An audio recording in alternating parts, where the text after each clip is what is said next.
Así que ahí estaba yo, Jaque Martínez, el único humano en un aula llena de extraterrestres que parecían salidos de un sueño febril, diseñados por alguien que jamás había visto biología terrestre. Y déjenme decirles, ser el representante de los mundos de la muerte en la Universidad Galáctica tiene su propio entretenimiento. El profesor Kulik estaba de pie al frente del aula, con sus 8 tentáculos gesticulando salvajemente, mientras explicaba nuestra última tarea. Parecía un pulpo que había pasado por un túnel de lavado radiactivo y de alguna manera había adquirido la capacidad de hablar con una voz que sonaba a helio mezclado con electricidad estática. Clase. Hoy comenzamos nuestro proyecto práctico de ingeniería de supervivencia, anunció Kulix, mientras su traductor hacía todo lo posible porque su discurso confuso sonara como el de un profesor. Deben diseñar un refugio de supervivencia sencillo usando solo materiales disponibles de forma natural en su planeta natal. A mi alrededor, mis compañeros se animaron con el entusiasmo que cabría esperar de seres cuyo mayor desafío para la supervivencia probablemente fuera elegir en qué domo climatizado vivir. Allí estaba Vex, que parecía una formación de cristal andante con problemas de confianza. Bloom, un amante de las plantas que probablemente fotosintetizó su almuerzo. Y Chip, cuya especie aparentemente evolucionó a partir de chips de computadora vivos porque el universo tiene sentido del humor. Recuerden, continuó el profesor Kulix, este ejercicio se trata de ingenio y adaptación. Muéstrenme cómo sobreviviría su especie en la naturaleza usando métodos primitivos. Métodos primitivos. Cierto. Porque cuando eres de una especie que descubrió el fuego mientras sus ancestros aún intentaban desarrollar pulgares oponibles, todo parece primitivo. Sorprendí a Vex lanzándome una de esas miradas. Ya saben, el tipo de... La misma mirada que le darías a una mascota particularmente lenta que de alguna manera aprendió a caminar erguida. Los otros estudiantes hacían todo lo posible por no mirar, pero seamos honestos. Cuando eres el único humano en una sala llena de seres que piensan que la Tierra es básicamente el lugar de vacaciones del infierno, tiendes a llamar la atención.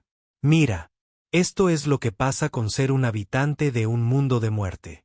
Todos saben que tu planeta intenta matarte las 24 horas del día, los 7 días de la semana, pero creen que eso solo te hace duro, como una mala hierba muy persistente. Lo que no se dan cuenta es que sobrevivir en un planeta que es activamente hostil a la vida tiende a volverte creativo de maneras que no se registran de inmediato en sus mundos agradables, seguros y predecibles. Tienes una semana, anunció Kulix. Espero esquemas detallados, análisis de materiales y un prototipo funcional. Esta tarea cuenta para el 30% de tu calificación final. Mientras la clase comenzaba a dispersarse, charlando con entusiasmo sobre sus grandes diseños, yo simplemente me senté allí sonriendo. Porque mientras planeaban construir el equivalente galáctico de los condominios de lujo, estaba a punto de mostrarles lo que sucede cuando tomas una especie que aprendió a sobrevivir a las edades de hielo, los depredadores, los desastres naturales y un planeta que cambia de opinión sobre ser habitable cada pocos miles de años, y les pides que construyan un refugio simple. Esto iba a ser divertido.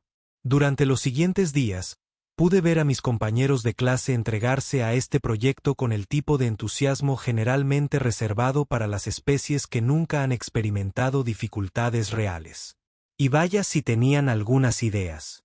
Vex, nuestro residente de cristales, había diseñado lo que solo podría describirse como un sueño febril geométrico. Imaginen una casa hecha completamente de cristales brillantes que, de alguna manera, canalizaban la energía ambiental de 3 dimensiones diferentes para mantener un control de temperatura perfecto. Los planos parecían como si alguien le hubiera pedido a un matemático que diseñara una bola de discoteca con delirios de grandeza. Las matrices de resonancia se ajustarán automáticamente a cualquier fluctuación ambiental. Beck se lo explicó a cualquiera que quisiera escuchar, que era prácticamente todo el mundo excepto yo. Es prácticamente infalible. Prácticamente infalible, suponiendo que su planeta no tenga clima, terremotos ni nada más desafiante que una ligera brisa. Bloom, por su parte, Se había vuelto un científico loco con la biología. Su refugio era menos una estructura y más una mascota con forma de casa. Habían diseñado una especie de árbol vivo que supuestamente se convertiría en el refugio perfecto en cuestión de horas, con control de clima, filtración de agua y lo que juro que era un sistema de entretenimiento integrado. La biomatriz responde a marcadores genéticos, dijo Bloom, acariciando su creación como si fuera a ronronear. Literalmente crece a tu alrededor, adaptándose a tus necesidades biológicas específicas. Cierto, porque nada podría salir mal con una casa con su propio ADN y opiniones sobre decoración de interiores. Pero Chip se llevó la palma por su sobreingeniería.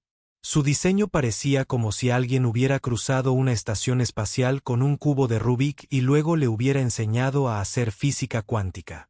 El objeto existía en fases multidimensionales simultáneamente, lo que aparentemente lo hacía completamente inmune a las amenazas convencionales. La materia desfasada no puede verse afectada por los factores ambientales estándar. Chip zumbaba con esa voz electrónica que siempre sonaba como una computadora en crisis existencial. Existe en una superposición cuántica hasta que la observación colapsa la función de onda a la configuración óptima. El profesor Krulix prácticamente brillaba de orgullo mientras revisaba cada diseño. Con 8 tentáculos retorciéndose con lo que supuse era entusiasmo académico, elogió la aplicación innovadora de tecnología avanzada y las soluciones creativas a los desafíos de supervivencia. Mientras tanto, yo estaba sentado en la última fila dibujando lo que parecía algo que un cavernícola podría construir después de un día particularmente aburrido. Palos, hojas, tal vez algunas rocas si me apetecía algo sofisticado. Los demás estudiantes habían empezado a lanzarme miradas que iban desde la lástima hasta la diversión apenas contenida. Sorprendí a Bex susurrándole a Bloom sobre especies primitivas y avances tecnológicos limitados. Chip no dejaba de emitir ese chasquido electrónico que, según había aprendido, era su versión de la risa. Jaque. El profesor Krulix preguntó, ¿te gustaría compartir tu progreso con la clase? Levanté la vista de mis garabatos, decididamente de baja tecnología. Oh, soy un buen profesor. Todavía estaba trabajando en algunos de los detalles más finos. Los detalles más finos eran exactamente cuanto iba a disfrutar viendo sus caras cuando se dieran cuenta de que sus maravillas de ingeniería excesiva no durarían ni 5 minutos bajo una llovizna ligera en la Tierra. El día de la presentación llegó con toda la pompa y solemnidad que cabría esperar de un grupo de extraterrestres que creían haber revolucionado la tecnología de supervivencia. El aula se había convertido en una mini exposición, con la creación de cada estudiante expuesta como si estuviéramos en una especie de feria de ciencias intergaláctica.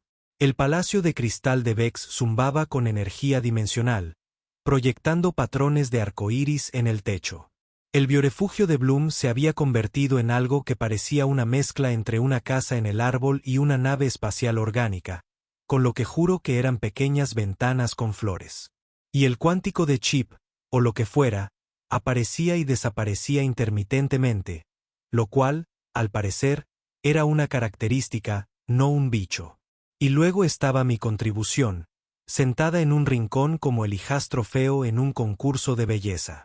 Un cobertizo básico hecho de ramas, hojas y lo que sospechosamente parecía información de acampada del manual de los Boy Scouts de la Tierra.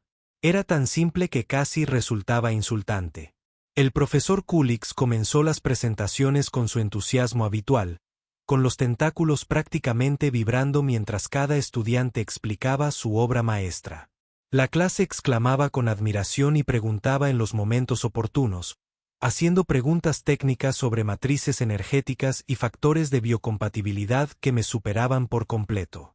Fascinantes aplicaciones de la mecánica cuántica, exclamó Krulix con entusiasmo tras la presentación de Chip.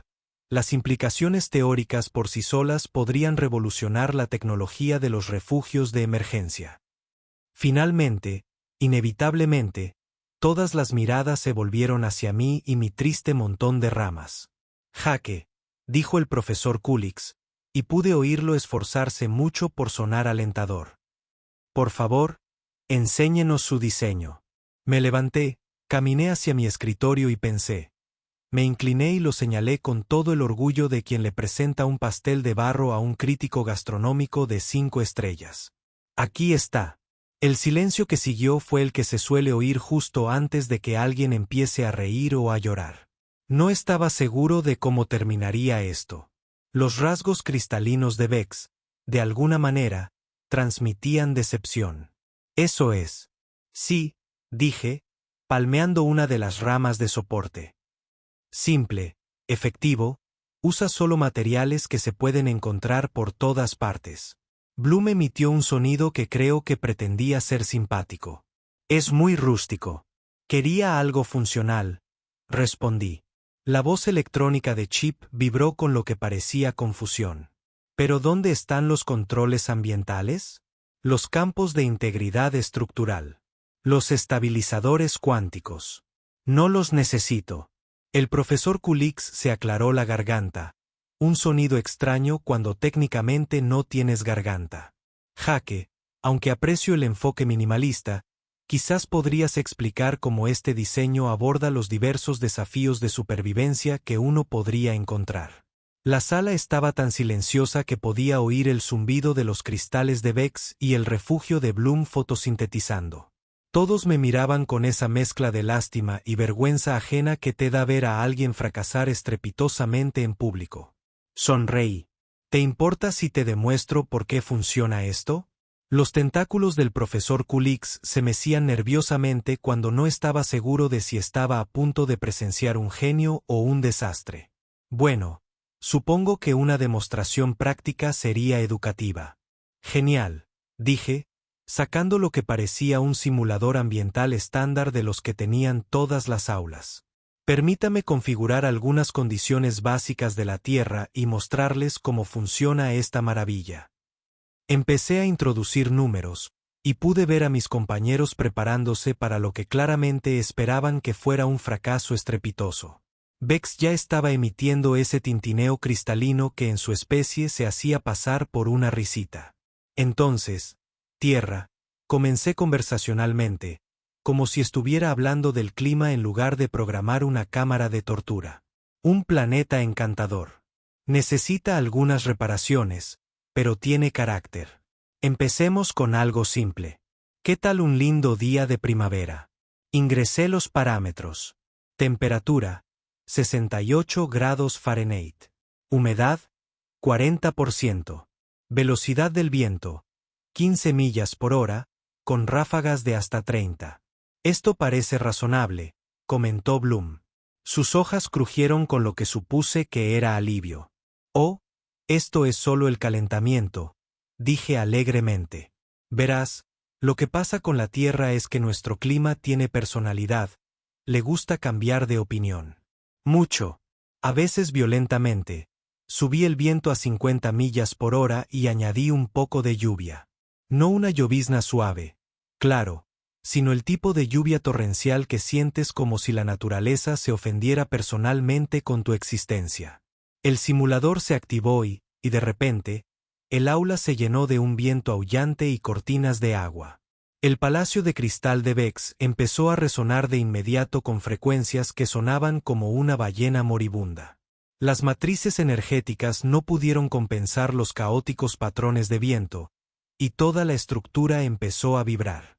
Los armónicos dimensionales son desestabilizadores, gritó Bex por encima de la tormenta, con la voz quebrada por el pánico.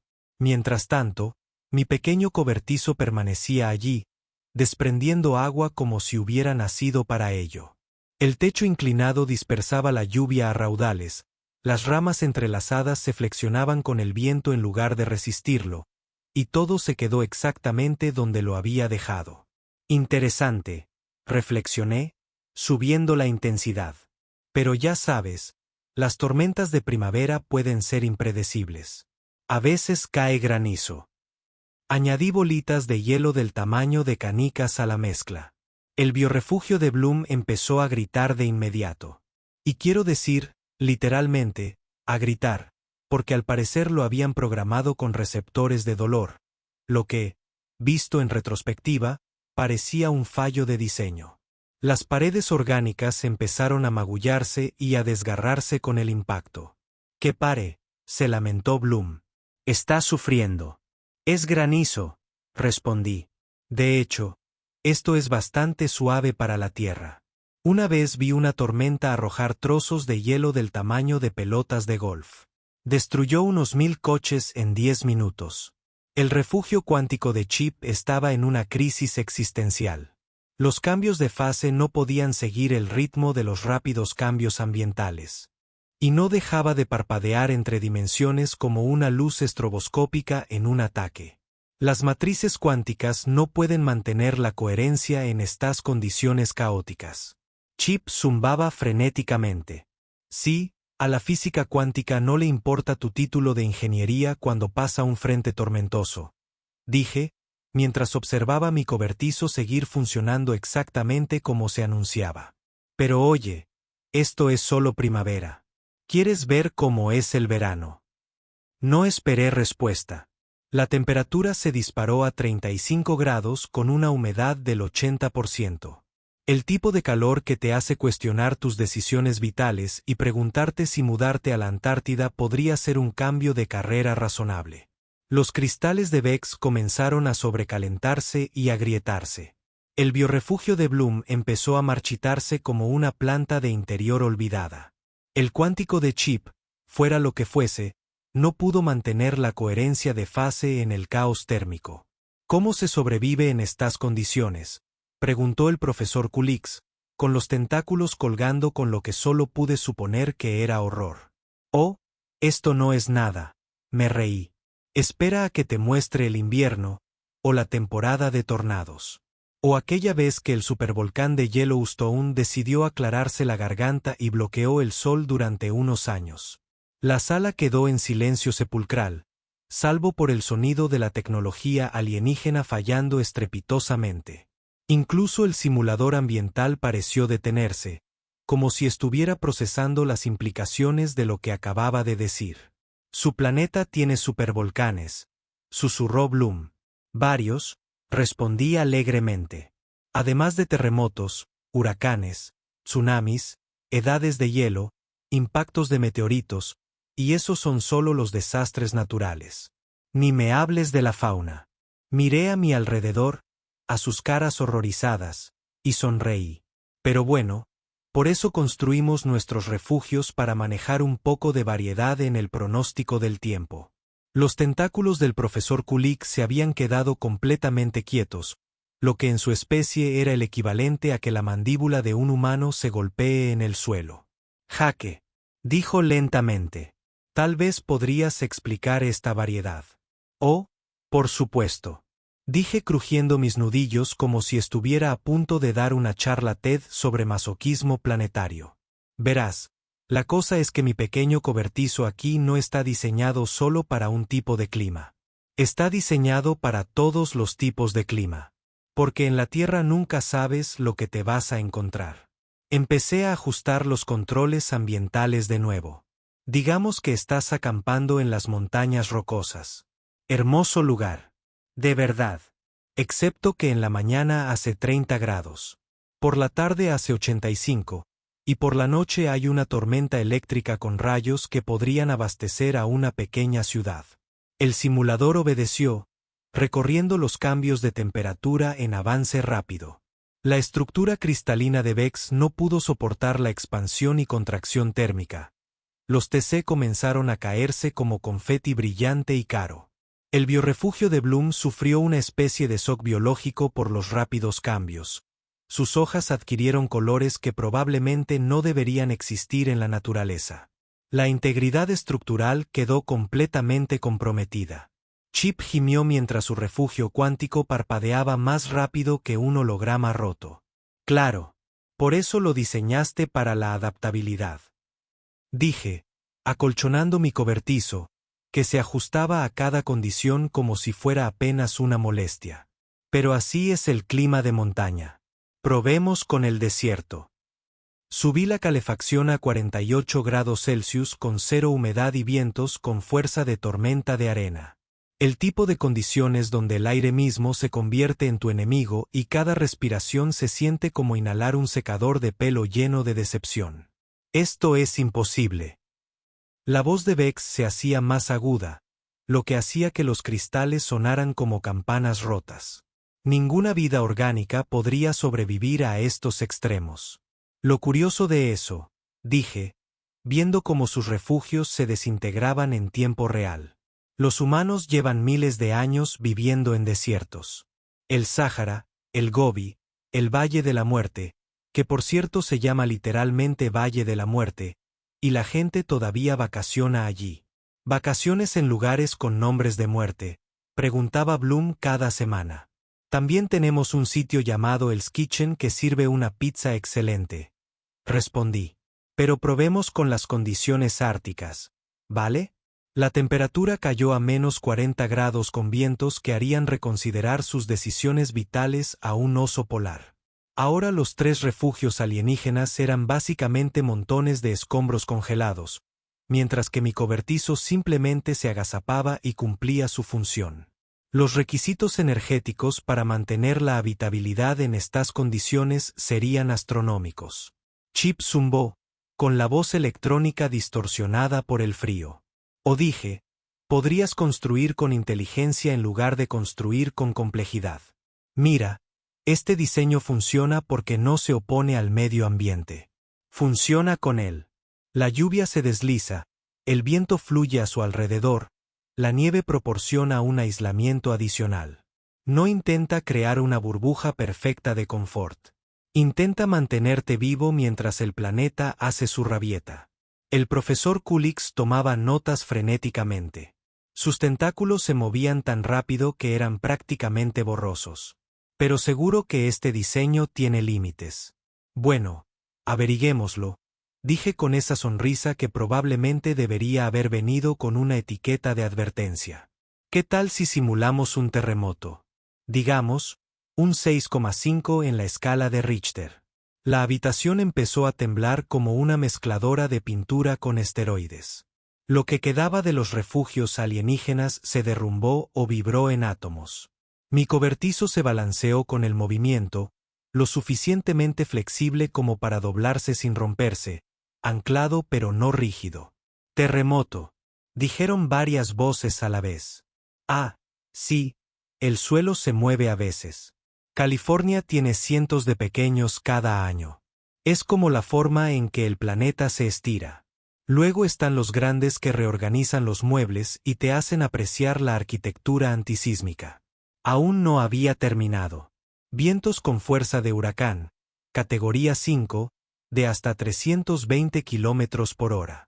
Ahí es cuando el clima se pone picante y los árboles empiezan a volar como si la naturaleza estuviera haciendo un berrinche.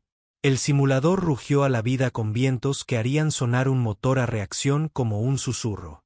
En este punto, estaba bastante seguro de que los refugios extraterrestres habían trascendido la materia física y se habían convertido en conceptos abstractos de fracaso. Actividad volcánica, digamos flujo piroclástico, unos 800 grados Celsius, moviéndose a 96 kilómetros por hora. Eso es lo que pasa cuando una montaña se enfada muchísimo. Tus montañas se enfadan. Bex preguntó con una voz que había pasado del horror a una especie de desesperación existencial. Nuestras montañas explotan. Corregí. A veces durante meses seguidos. Pompeya simplemente estaba teniendo un mal día comparado con algunas de las erupciones realmente impresionantes. Miré a mis compañeros de clase, que me miraban como si les acabara de decir que iba al trabajo a través del 9º círculo del infierno todas las mañanas. Y lo bonito de este diseño, continué, señalando mi cobertizo, todavía intacto, es que funciona en todas estas condiciones. No a la perfección, claro está. Puede que te sientas incómodo. Puede que tengas miedo. Puede que cuestiones tus decisiones vitales. Pero estarás vivo, que en la Tierra, a veces es lo mejor que puedes esperar. ¿Cómo? Preguntó el profesor Kulix con una voz apenas por encima de un susurro. ¿Cómo sobrevive tu especie en un planeta así? Me encogí de hombros. Nos adaptamos. Construimos cosas que funcionan cuando todo lo demás falla. Fabricamos herramientas con piedras y palos, y de alguna manera acabamos conquistando un planeta que pasa cada momento despierto intentando matarnos. Y luego lo llamamos hogar y lo recordamos con nostalgia cuando nos ausentamos demasiado tiempo. La habitación estaba en un silencio sepulcral, salvo por el suave zumbido de mi simulador ambiental que se apagaba. Añadí con indiferencia. Y esto es solo un refugio de supervivencia básico. Espera a ver lo que construimos cuando de verdad intentamos impresionar a alguien. El silencio que siguió fue el típico que se escucha en los momentos previos a un gran avance o a un colapso psicológico total.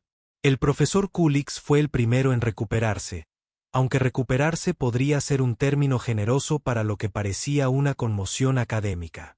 Jake, dijo, con los tentáculos ligeramente temblorosos. Creo que te debo una disculpa, y posiblemente toda mi especie le deba a la tuya una carta formal de condolencias por tener que existir en un planeta así. No, estamos bien, dije desmantelando mi cobertizo con la naturalidad de quien lo ha hecho 1000 veces. La Tierra mantiene las cosas interesantes.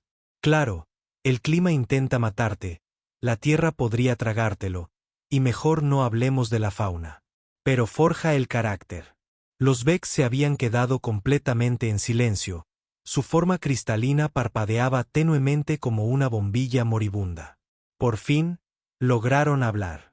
Jake, cuando dijiste que esto era un simple refugio de supervivencia, ¿a qué te refieres exactamente con simple?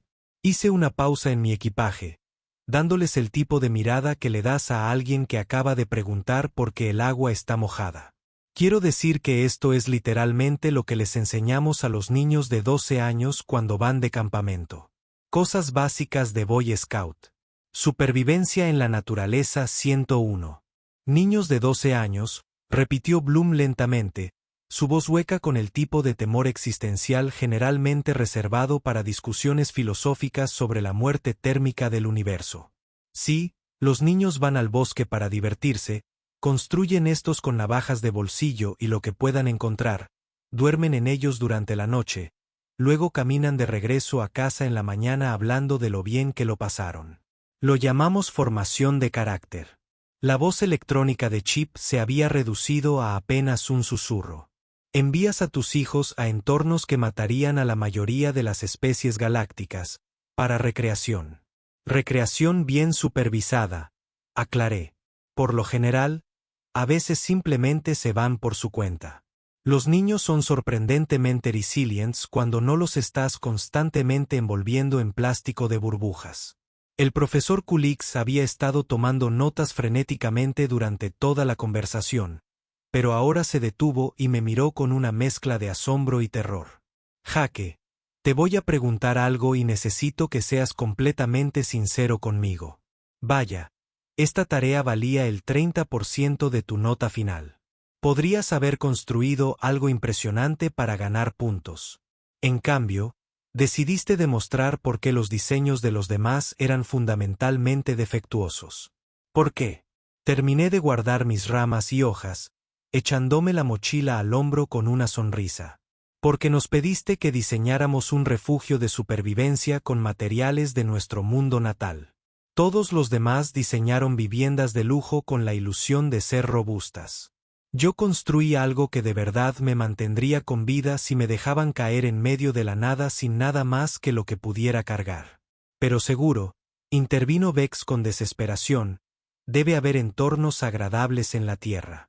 Oh, claro, dije alegremente.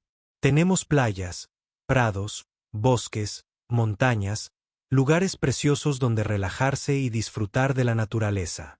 Por supuesto, las playas tienen corrientes de resaca y tiburones, los prados tienen osos y plantas venenosas, los bosques tienen de todo, desde serpientes venenosas hasta árboles caídos, y las montañas tienen avalanchas, deslizamientos de rocas y mal de altura. Pero las vistas son espectaculares. ¿Cómo? Preguntó Bloom con el tono de alguien que cuestiona la naturaleza fundamental de la realidad. ¿Cómo desarrolló su especie los viajes espaciales cuando su planeta intenta activamente evitar que sobrevivan lo suficiente como para inventar el fuego? De la misma manera que desarrollamos todo lo demás, respondí, siendo demasiado tercos para morir y demasiado curiosos para rendirnos. Observamos un planeta que nos lanza todos los desastres imaginables y dijimos, ¿sabes qué? Esto no es lo suficientemente desafiante. Veamos qué hay ahí fuera en el vacío del espacio donde no hay aire, ni calor, y la radiación te cocinará más rápido que un burrito de microondas. El profesor Kulik dejó su lápiz y me miró con algo parecido a la reverencia. Jake, te cambio la calificación.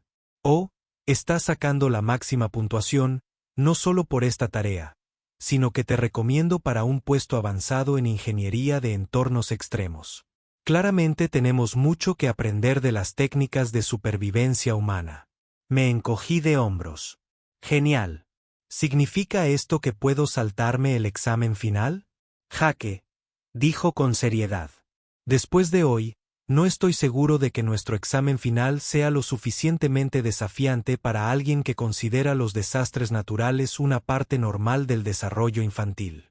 Mientras me dirigía a la puerta, oí a Beck susurrarle a Bloom. ¿Crees que hay más de ellos por ahí? Espero que no, susurró Bloom. Una especie que trata el infierno como destino de vacaciones probablemente sea suficiente para la galaxia. Me detuve en la puerta y miré hacia atrás con el tipo de sonrisa que probablemente debería haber venido con una etiqueta de advertencia. Por cierto, si a alguien le interesa, estoy organizando un viaje de campamento a la Tierra el próximo semestre. Iremos de excursión por Yellowstone, que se encuentra en la cima de ese supervolcán que mencioné. Es completamente seguro mientras no entre en erupción, lo que estadísticamente probablemente no ocurrirá mientras estemos allí. Probablemente, preguntaron varias voces al unísono. Oye, la vida es una aventura, dije, saliendo al pasillo. Además, ¿qué es lo peor que podría pasar? Detrás de mí, oí el sonido de varias especies alienígenas reconsiderando simultáneamente sus decisiones vitales y posiblemente toda su comprensión filosófica de lo que constituye una evaluación de riesgos razonable. Un día más en la Universidad Galáctica, donde aparentemente ser el único humano significaba ser el tipo que aterroriza a todos sin querer solo por explicar de dónde viene. Estaba deseando ver sus caras cuando descubrieran la fauna australiana.